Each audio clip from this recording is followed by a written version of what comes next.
In this video, you're going to be learning so much on how to turn your NGO from just a charity model into one that can drive impact in their community. Hi, my name is Itofa Ivar and I'm a development consultant. I currently manage the GCE project for Oxfam, Ireland. In the past 7 years, I've helped organizations raise thousands of dollars through storytelling, bespoke organizational projects that leads to deep transformation in their work. Let me ask you a critical question. If the NGO you currently run shuts down today, tell me what would happen to all the people that you currently serve? Will their lives entirely turn upside down because they are waiting for you to show up again in their life? A lot of NGOs right now currently pick projects that donors like or projects that look very interesting, but located in themselves, they really do not lead to any type of transformation in communities. So whether you're giving Christmas hampers to families, or you're paying tuition for kids, or you're feeding families on the street, that is a good work, but that is not a development work. In order to champion development, one of the key factors you need to pay attention to is how will my project tackle the root cause that I want to solve. I am going to be showing you the strategic frameworks you can apply that would help you eventually just go out there and create some type of change that you will be so inspired and will make your organization stand out. Speaking about standing out, when picking a project, how exactly should you pick a project for your organization? The first thing you want to look at is ask yourself, these particular projects that we want to develop, is it relevant to the community? Here's the mistake founders like yourself make.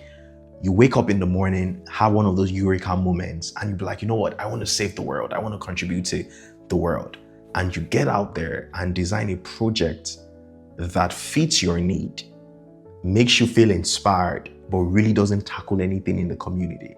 Take, for example, you see that kids are roaming the streets somewhere in Africa or even in Nigeria or Ghana or South Africa, and your first disposition is to start a fundraiser to pay school fees for those children. While that is good in itself, the question we need to be asking is this relevant for the people that we're serving? That's number one. What I would do in that situation is not to start a fundraiser to pay the tuition for these children. The first thing I would do is carry out a needs analysis and try to understand why the kids, first of all, are out of school. Use that analysis to develop a type of project that can be self-sufficient. So let's say one of the findings that I discovered through my needs analysis is that the parents in themselves are economically disadvantaged. That's why the kids are out of school.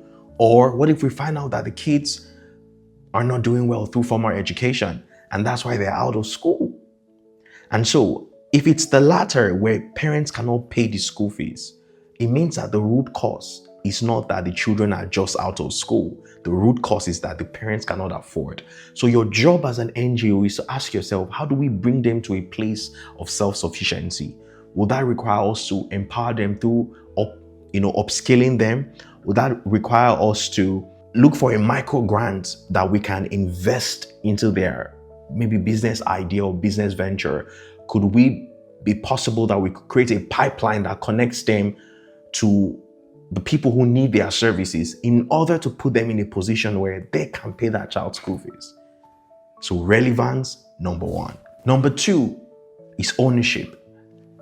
Now that you've discovered that the project is going to be relevant to the family or to the community, the next question you want to ask yourself is, can this family take ownership of these projects that we're giving to them or we're delivering for them when we're no longer here? Many times, because many NGO founders like yourself run on the fuel of empathy, we forget that if anything happens to us, the project that you have started or designed would fail because the people do not have ownership of that project.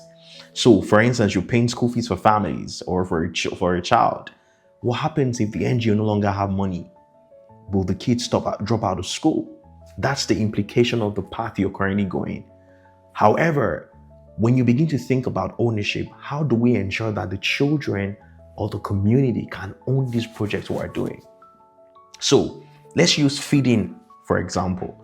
I've been in positions as a young founder where I just really wanted to do good in the world. And what I did was start a fundraiser and we would give food to families. I still do it because I love it, but I understand very well that that's not development.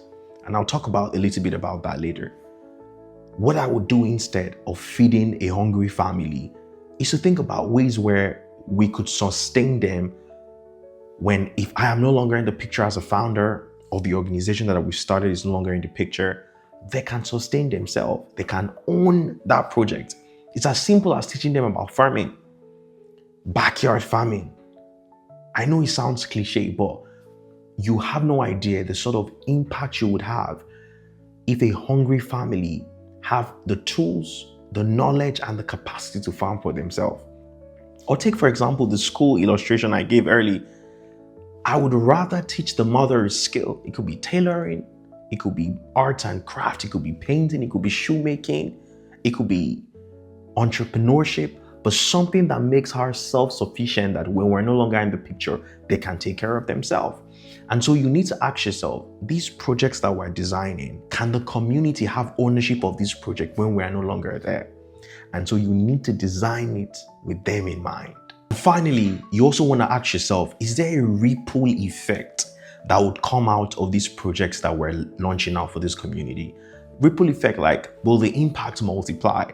Now, I hope you understand that when you empower a family where they can financially sustain themselves, the ripple effect is incredible, because they can pay their children through school, they can ensure that there's a meal on the table, and they can even expand that reach to touch other people in the community. That's the ripple effect. And so my framework for designing a sustainable project is called ROR. Number one, how relevant is the project to the community? Number two, can the community take ownership of that project? And number three, is there a type of ripple effect that beyond what I've done, beyond what my organization has created, can it continue to touch the lives of people around? So let me tell you a story. In 2021 or 22 thereabout, I had this epiphany. I wanted to start a food bank in the country, Nigeria, where I'm from. And moving like every other passionate founder, what I did was start a food bank. We began to raise money to feed communities in school. And we did that for a whole year. And I realized that we couldn't really quantify the sort of impact we're making. Yes, we're feeding kids in school, but there was no impact. And I began to think about this framework that I just shared with you.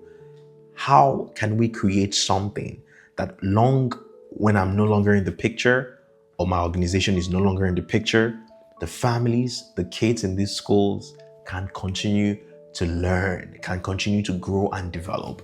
And what we did was we created a program called the Rural Leadership Bootcamp. And so we mixed a combination of food and educational training that was not formal. So we're teaching the kids about leadership, we're teaching them about emotional intelligence, we're teaching them about climate change, what you would generally call global citizenship education. And we did that for 8 weeks. And what I discovered was that because we took a tangent from just giving food to finding a way where we could empower their minds to become independent thinkers and contributors to the society, the whole project took a whole turn. Families were so proud of this project. The school we partnered with was incredibly proud. I remember a mother saying to us that her child no longer leaves the tap running. One of the families, the mothers in the IDP camp, even said to us that her daughter no longer burns item on an open field anymore because we've taught them about the importance of carbon emission and why they should reduce their carbon emission. This is how you build a project that becomes impactful. So before you start your next project, pause and ask yourself, am I building for dependence or am I building for independence? You want to ensure that the people you really want to help, you're helping them on the long run and not reducing their power. If you're a founder out there and this message hits home, feel free to click the link on my bio or the link in the description to get access to all of my resources, both free and paid resources. That would really help your NGO go forward. And if the message really hits home, I want you to subscribe, join the family, and tell me what you want me to talk about next regarding your NGO. See you in the next episode.